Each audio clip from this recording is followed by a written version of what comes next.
I recommend that every woman finds what works for them in a nice, easy pace. So maybe find a starting point.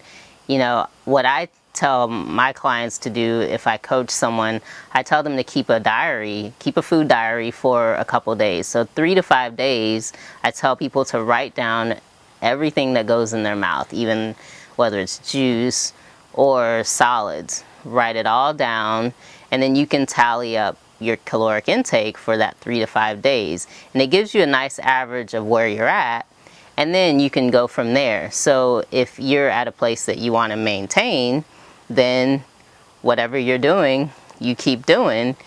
If you want to shed some pounds, then maybe you need to decrease by a little bit. I don't recommend, cutting 500 calories a day to lose weight, because that doesn't tend to be sustainable. Eventually people tend to, feel that deficit. And so, even if you cut by, say, 150 calories a day, you'll slowly find that equilibrium of where you want your caloric intake to be. Cool. So if I had to ask you very just bluntly, would you say that 3,000 a day recommendation for everybody, do you find that to be good advice or shaky advice?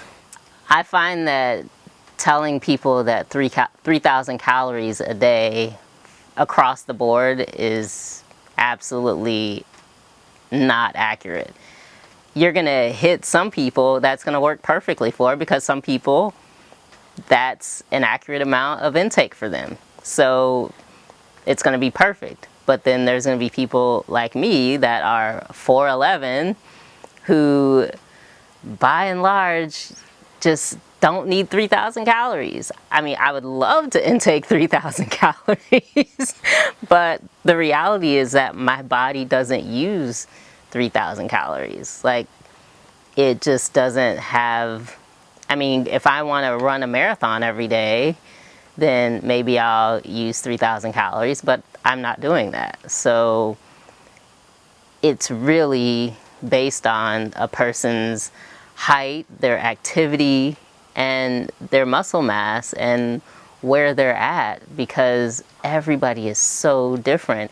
Even, another person that may be the same as me, being 4'11", their caloric intake may be a little higher than mine, maybe a little lower.